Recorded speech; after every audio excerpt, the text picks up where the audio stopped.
What if the crimes that plague a city, the ones that seem random, senseless, and disconnected, were not random at all? What if a series of brutal hijackings, a string of impossible high-tech heists, and a wave of chillingly precise assassinations were all connected? For years, the city has been held in the grip of a phantom menace, a criminal enterprise responsible for 77 documented atrocities, yet leaving behind no name, no face, no motive. They were a ghost, a myth on the streets, and a nightmare for law enforcement. But one detective, haunted by the ghosts of his own past, refused to believe they were untouchable. He was about to pull a single thread that would unravel the most sophisticated and deadly syndicate of the 21st century and expose a leader living in plain sight. Before we unmask the architect of this chaos, make sure you hit that subscribe button and click the notification bell. You won't want to miss a single clue in this investigation. The rain fell on the city in relentless, slate-gray sheets, turning the neon glow of the downtown skyline into a blurry, impressionistic watercolor of electric blues and feverish reds. From his cramped, third-floor office overlooking a perpetually slick alley, Detective Kalen K. Reyes watched the city drown. His office was an island of analog chaos in a digital world, a defiant fortress of paper and ink. Stacks of case files, bound by fraying rubber bands, listed like sinking ships on his desk. Witness statements, crime scene photos, and coffee-stained maps covered every available surface. This physical clutter was a reflection of his chaotic, but meticulously cross-referenced, library of the city's forgotten tragedies. Pinned to a large corkboard that dominated one wall was the monument to his greatest failure, a sprawling spiderweb of string, photographs, and notes. At its center was a single headline, yellowed with age: the Portside Heist. 7 years ago, a flawless operation had seen $10 million in untraceable bearer bonds vanish from a high-security port facility. There were no witnesses, no signs of forced entry, no alarms tripped, and the surveillance footage had been looped with a digital precision that still gave cybersecurity experts nightmares. It was a perfect crime, a ghost job, and it had slammed the brakes on Kay's once promising career. The department, needing a scapegoat for their embarrassment, had quietly reassigned him to the cold case division, the place where hope and careers went to die. His phone rang, a shrill, antique sound that cut through the rhythm of the rain against the window pane. It was homicide. Reyes, he grunted, his voice gravelly from disuse. Kay, it's Detective Miller, the voice on the other end said. Dave Miller was a young, ambitious detective from the homicide unit, one of the few who still treated Kay with a modicum of respect. We've got a 10 to 57 up in the Azure Tower on 5th. Looks like a robbery gone wrong, but the victim's a number cruncher, an accountant named David Chun. The scene seems clean, too clean. My gut says you might want to see this. It has that quiet feel to it. Kay understood. Quiet was Miller's code for the kind of crime that left behind more questions than answers.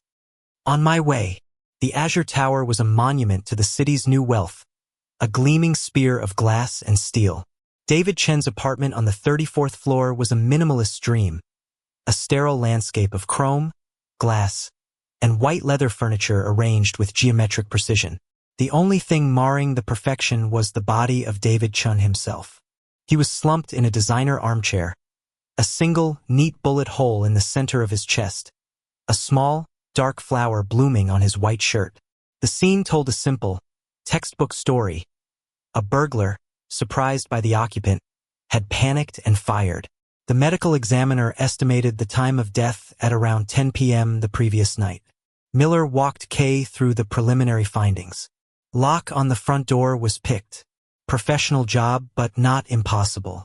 No alarms were tripped.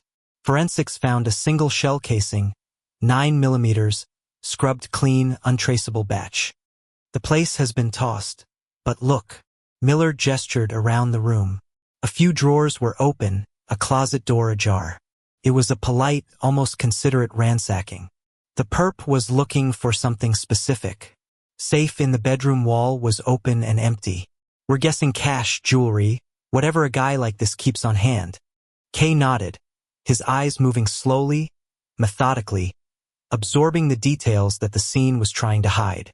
He saw the expensive Bang & Olufsen sound system, the abstract art on the walls that was likely worth a fortune, the gleaming Rolex still on the victim's wrist. A thief who panics and shoots a man doesn't leave a $10,000 watch behind. He walked over to the built-in desk in the living room. There was a sleek wireless keyboard and a mouse, arranged perfectly parallel to each other. Beside them, plugged into the wall, were 3 chargers. One for a laptop, one for a phone, one for a tablet. "Where are his devices?" Kay asked, his voice a low rumble. Miller shrugged. "Gone. Laptop, phone, tablet. We figure the killer took them. Standard procedure to hinder identification and tracking. Wipe the hardware." "No," Kay said, crouching down. He ran his gloved hand over the pristine white carpet beside the desk. His fingers found them. "There's an indentation here. For small circles. From the wheels of a desk chair." He looked up at Miller. "There's no chair. And look at the wall." He pointed to the wall behind the desk. In the ambient light, you could see a faint discoloration, a perfect rectangle slightly lighter than the surrounding paint. That's where a monitor would have been. The sun has faded the paint around it. There was a full desktop setup here. The tower, the monitor, the speakers, the external drives. A typical burglar grabs a laptop and runs. A pro doing a clean sweep takes everything. The hard drives, the personal server, the router. Even the damn chair he was sitting in. They didn't just steal his things, Miller. They surgically removed his entire digital existence from this apartment. This was the detail that snagged in Kay's mind. A dissonant note in the simple melody of a robbery gone wrong. It was too precise. It was too quiet. It was a ghost job. Over the next 48 hours, Kay dug into the life of David Chun. And the more he dug, the more he encountered a perfect, reflective void. Chun was a man with no apparent vices. He was meticulous, quiet, and kept to himself. His finances were transparent. His work record at a corporate logistics firm was flawless. He was, by all accounts, boring. But ghosts didn't target boring men. Kay got a warrant for Chen's cloud storage accounts, hoping to find a digital echo of the man. What he found was another dead end. Everything: emails, photos, documents, financial records, had been professionally wiped, erased with a data shredding algorithm so sophisticated it was military grade. But the young tech assigned to the case, a caffeine-fueled prodigy named Ben, found something. It was a single, corrupted data packet, a tiny fragment that had survived the digital holocaust, lodged in a remote backup server that had glitched for a millisecond during the erasure. It was meaningless to most, just a jumble of corrupted code. "It's like a digital scar," Ben explained, his eyes glued to his monitor, alive with the thrill of the chase.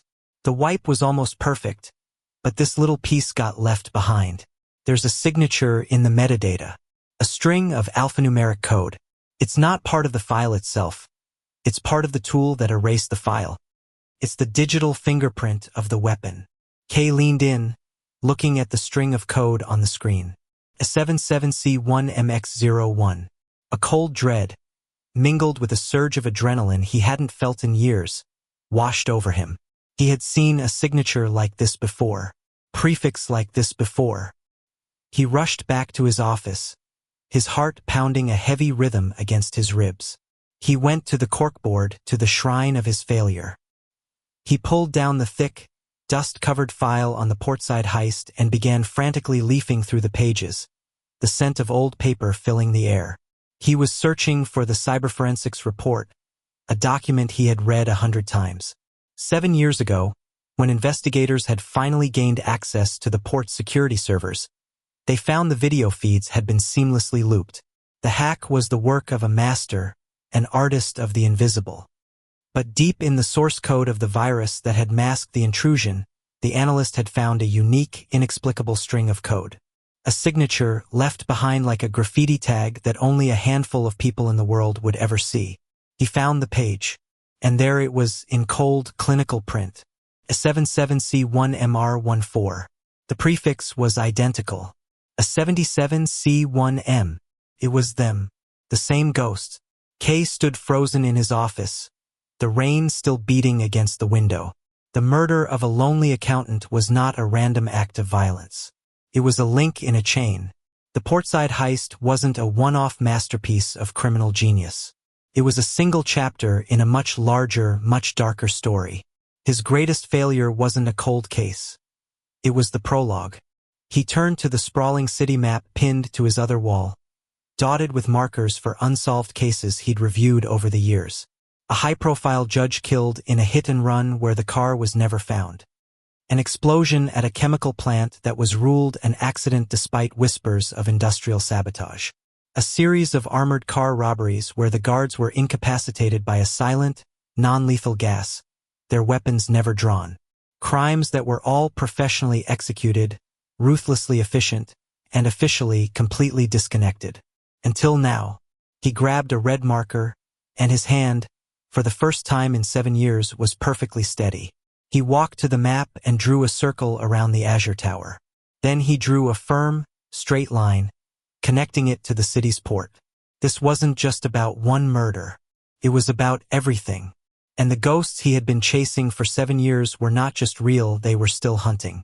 Kay's discovery landed with a thud on the polished oak desk of his superior, Captain Davies. Davies was a political animal, a man who navigated the treacherous currents of the department with an eye always on the next promotion. He valued clean case files, high closure rates, and favorable press conferences. He had no time for messy, complicated truths that spanned years and crossed departmental lines. "Let me get this straight, Reyes," Davies said, leaning back in his leather chair, a portrait of condescending authority. "You're telling me that the murder of some nobody accountant is connected to a 7-year-old heist and possibly dozens of other cold cases because of some computer gibberish your tech found?" He waved a dismissive hand. "It's a coincidence. A fluke. Get me a weapon, a witness, or a confession for the Chun murder. Not conspiracy theories. You're to focus solely on finding a common burglar. Is that understood?" Davies officially shut down Kay's expanded line of inquiry, his words a clear and direct order. But for Kay it was too late. The ghost had a name, or at least a signature, and he couldn't unsee the connection. Officially, he was hunting a phantom burglar. Unofficially, his real hunt had just begun. He knew he couldn't decipher the digital breadcrumbs on his own. Ben was a good tech, but he was a department man. Kay needed someone who lived in the shadows of the web, someone who understood the language of ghosts and harbored a healthy contempt for the system. He needed Anya Sharma. Anya was a legend in the digital underground, a hacktivist who, under the handle Nix, had once brought a multinational corporation to its knees for illegally dumping toxic waste. The FBI had made her their #1 priority and, after a year-long chase, had finally caught her. She'd served 2 years in a federal prison. Now, she ran a small, legitimate cybersecurity firm from a cavernous loft in the industrial district, a place that smelled of ozone and soldering flux. She was legally on the straight and narrow, but her eyes still held the defiant spark of a rebel. Kay found her surrounded by a constellation of monitors, her fingers flying across a custom-built keyboard, the rapid-fire clicking the only sound in the vast space. She was wary, her gaze sharp and analytical as she listened to his story. He laid it all out: the Chun murder, the Portside heist, and the 2 cryptographic signatures. He didn't offer her money. He knew that wouldn't be the hook. He offered her a puzzle, an intellectual challenge unlike any she had ever faced. "These people operate like ghosts," he said, his voice low and earnest. "They're the best there is. You're the only person I know who might be better." A flicker of interest in her eyes. "Chimera," she said, looking at the code on her screen. "A mythical beast made of the parts of many different animals. It fits." Intrigued by the sheer audacity of the Syndicate, Anya agreed. She dubbed their quarry the Chimera Protocol, and she began her hunt. Her loft became their secret headquarters. It was like watching a master composer at work. She analyzed the 2 code strings, A77C1MX01 and A77C1MR14. A77C1M is the static identifier, she explained, her voice a rapid-fire monologue of technical jargon that Kay struggled to follow. "It's the name of their custom toolkit. is their calling card. The final three characters are the variable, likely a case or operation designator. If we can find more of these signatures, we can build a map of their entire operational history. Working secretly through the night, fueled by coffee and a shared obsession, they began the painstaking process of digging into the digital archives of cold cases. Anya built a sophisticated search algorithm designed to scan terabytes of archived forensic data for the Chimera signature. It was a digital needle in a planet-sized haystack. Then they got a hit. A chemical plant explosion 2 years ago, deemed an accident caused by faulty wiring. The plant's environmental control systems had been hacked and disabled hours before the explosion, a detail buried in a sub-report. And in the corrupted log files, Anya found the signature, A77C1ME45. Another hit. A crusading journalist who was investigating corporate corruption, found dead of an overdose. Ruled a suicide. His laptop had been wiped, but Anya, using a deep-level recovery program, pulled a ghost fragment of an encrypted file from his editor's cloud server. Embedded in the fragment was the key, A77C1MS19. The list grew at an alarming rate. An art theft from a private museum where the security system was bypassed without a trace. A blackmail scheme targeting a city councilman who suddenly dropped his opposition to a controversial zoning law. A witness in a mob trial who recanted his testimony after his family was threatened by a series of silent, untraceable text messages. Each was a perfect crime on its own. Together, they painted a portrait of a criminal enterprise of terrifying scope and sophistication. They had their hands in everything: finance, technology, politics, and brutal street-level enforcement. Kay counted them. Including David Chun, they had now definitively linked the Chimera Syndicate to 27 unsolved major crimes. As they got closer to the truth, the Syndicate pushed back. It started subtly. Kay would return to his locked apartment to find a window unlatched or a book moved from his desk. Small, intimate violations designed to unnerve him. Then, one night, Anya's entire system was hit by a brutal, sophisticated counterhack. It wasn't a brute force attack. It was an elegant, surgical strike that bypassed her outer firewalls with contemptuous ease. Alarms blared in the loft, and Anya fought back, her fingers a blur, a digital dogfight playing out in lines of cascading code across her screens. She managed to repel the intrusion, but just barely. It wasn't a destructive attack. It was a warning shot, a flex of digital muscle. A single line of text flashed on her main screen for a fraction of a second before vanishing. Stop digging. A cold fear settled in the room. They were no longer hunting a ghost. The ghost was now hunting them. The counterhack was a declaration of war. It transformed Anya's professional curiosity into a burning, personal vendetta. She worked for 36 hours straight, fortifying her systems, building a digital fortress of encrypted servers and ghost proxies that would make her, and their investigation, a phantom on the web. The Syndicate's warning had the opposite of its intended effect. It had enraged her.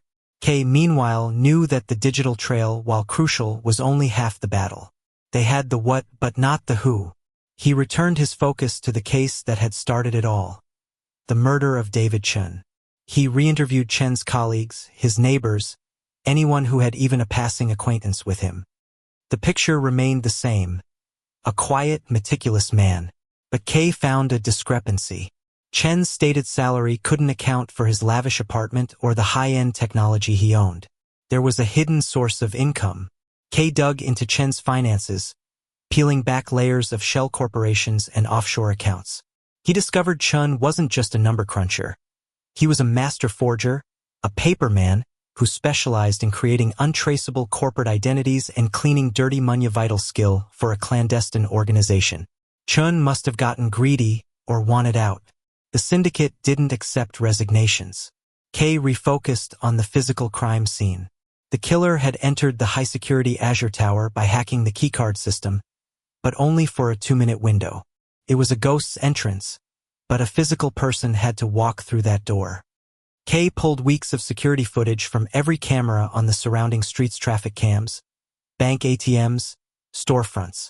He spent days in a dark room, his eyes burning, watching the endless, repetitive dance of city life. Then he found him.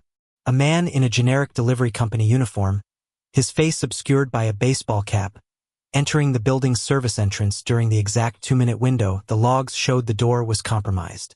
The man walked with a distinctive limp, an almost imperceptible drag of his right foot. It was a small detail, but it was human. It was a flaw. Kay and Anya used this detail, cross-referencing the man's physical description with a database of known underworld enforcers and mercenaries that Anya had acquired. After hours of running facial recognition software on the partially obscured face, they got a match.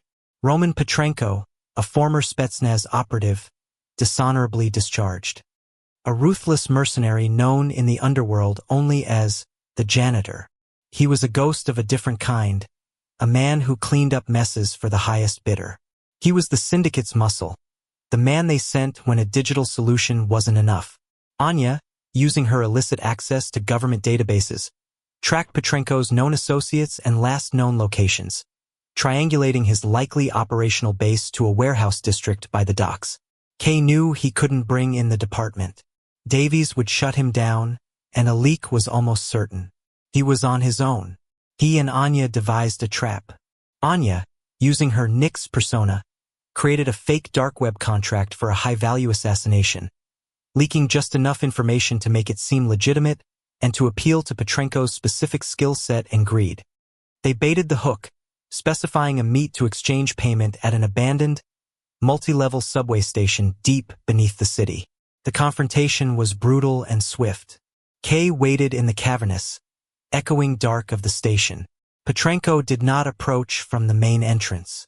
He emerged from a service tunnel, moving with the silent, deadly grace of a predator. He was not a simple thug, he was a highly trained operative. The subway station became a maze of shadows and concrete pillars. The fight was a desperate struggle in the dark, a clash of Kay's gritty determination against Petrenko's lethal efficiency. Petrenko was stronger and faster, but Kay used his knowledge of the station's layout, turning the environment itself into a weapon. He triggered a short in a junction box, momentarily blinding Petrenko, and in that split second, managed to incapacitate him with a high-voltage taser. They had captured a piece of the chimera. They took him not to a police station, but to a secure, soundproofed location Anya had prepared. Under the harsh glare of a single bare bulb, Petrenko was silent, a stone wall of defiance. But Kay didn't use threats of violence. He used cold, inescapable logic. He and Anya laid out the digital evidence trail they had, showing Petrenko how the electronic signature from the Azure Tower hack led directly to a burner phone he had used. They showed him that his employers, the ghosts, had left him exposed. He was a disposable tool, a weapon to be discarded after use. His masters would never risk exposure to save him. Faced with the choice between a life sentence in a supermax prison or a chance at disappearing with a new identity provided by Anya, Petrenko finally broke. He didn't know much.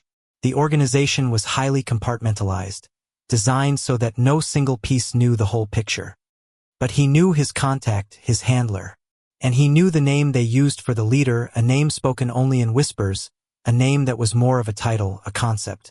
The Architect. Roman Petrenko was their Rosetta Stone. He described the Syndicate structure not as a pyramid, but as a hydra, a beast with many heads.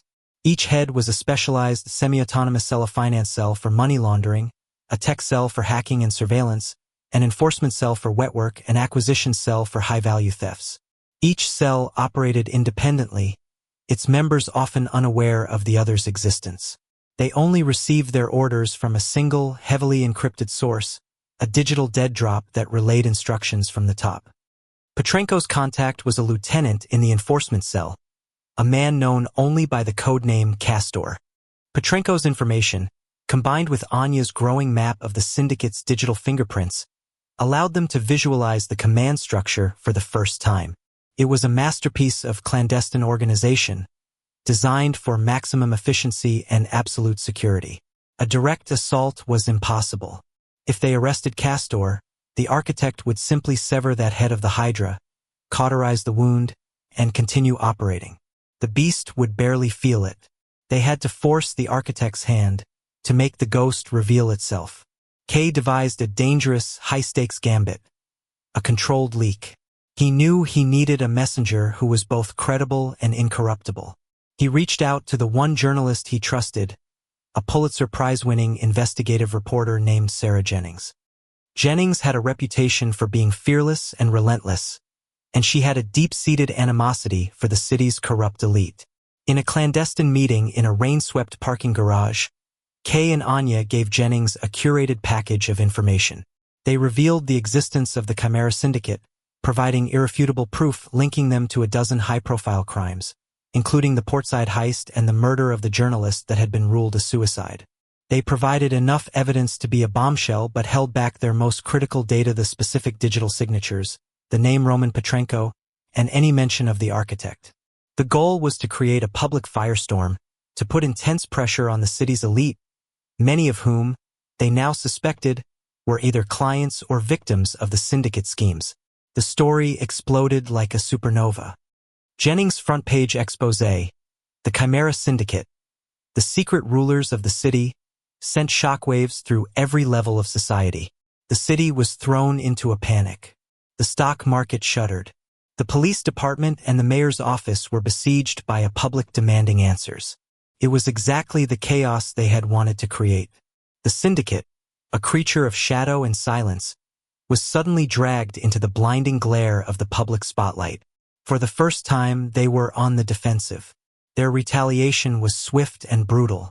As Sarah Jennings was leaving her office 2 nights later, the car she was about to get into exploded in a massive fireball.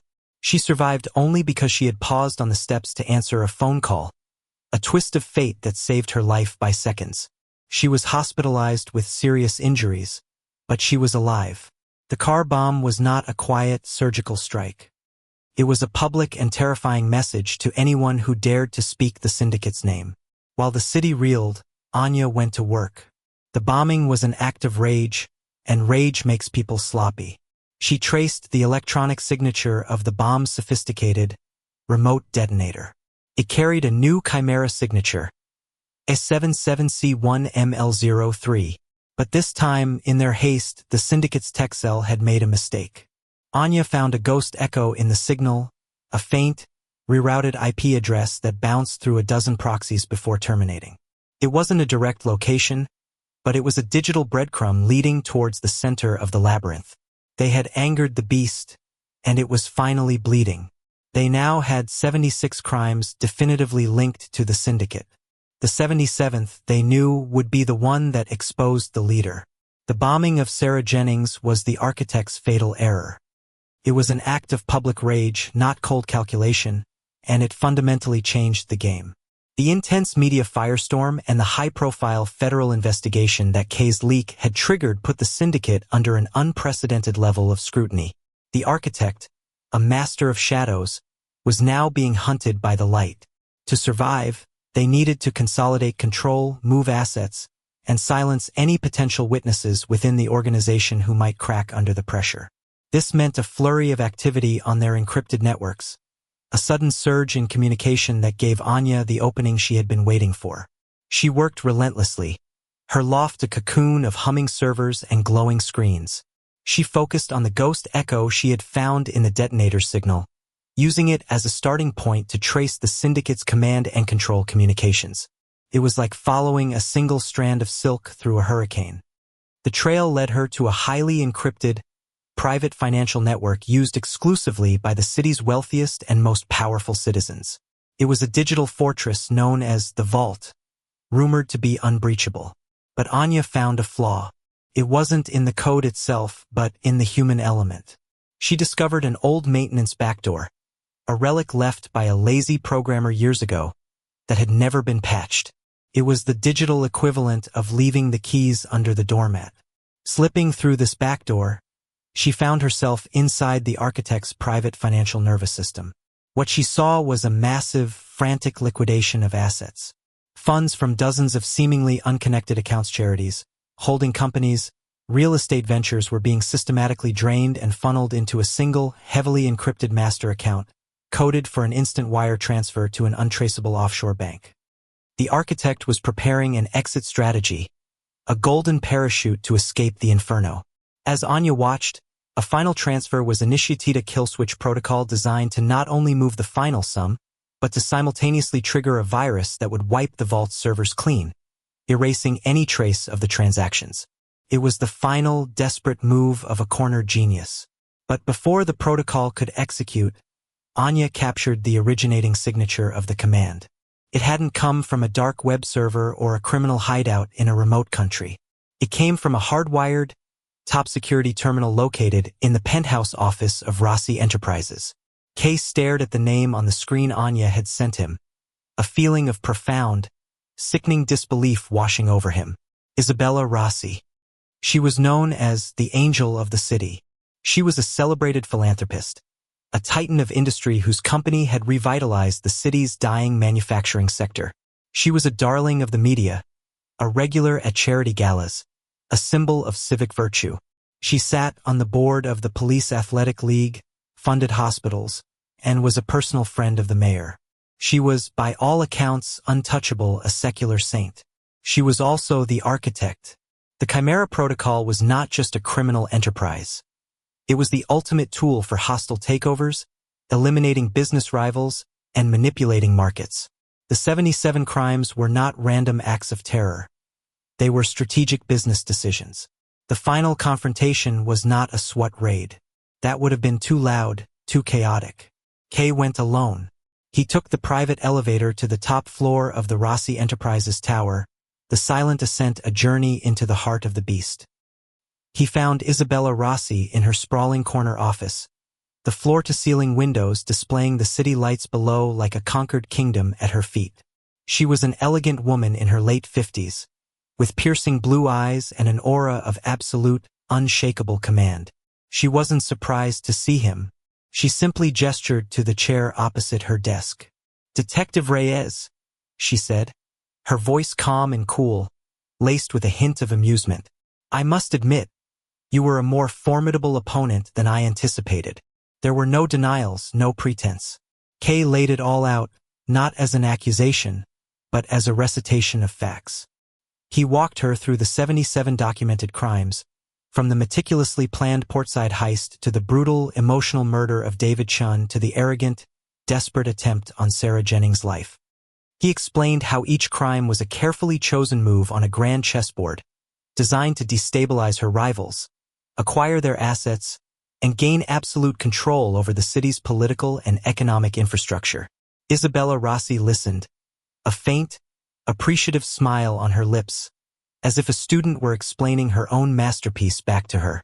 This city was a chaotic, inefficient machine, run by greedy and incompetent men, she explained, her voice filled with a chilling, genuine conviction. "I simply provided order. I created a system that was ruthless, yes, but efficient. Crime has always existed, detective. I just perfected it as a business tool." As she finished her monologue, the office doors opened silently. Ava Chun, now a trusted ally Kay had brought in after the attempt on Jennings' life, entered with a team of federal agents. The game was over. Isabella Rossi's expression did not change. She simply gave a small, almost imperceptible nod of acknowledgement, a queen accepting checkmate. The arrest of Isabella Rossi sent a seismic shockwave through the city and the world, exposing the deep, symbiotic rot connecting the gleaming boardrooms to the bloody streets. The Chimera Syndicate, without its architect, its singular, brilliant mind, fractured and collapsed into warring factions. Kay Reyes, the disgraced detective from the Cold Case Division, became a reluctant hero. The story ended weeks later, with Kay and Anya standing on a rooftop, looking out over the city they had saved. The ghost had been unmasked, the 77 crimes had been solved. But they both knew that in a city built on shadows and ambition, it was only a matter of time before a new architect began to draw up new plans.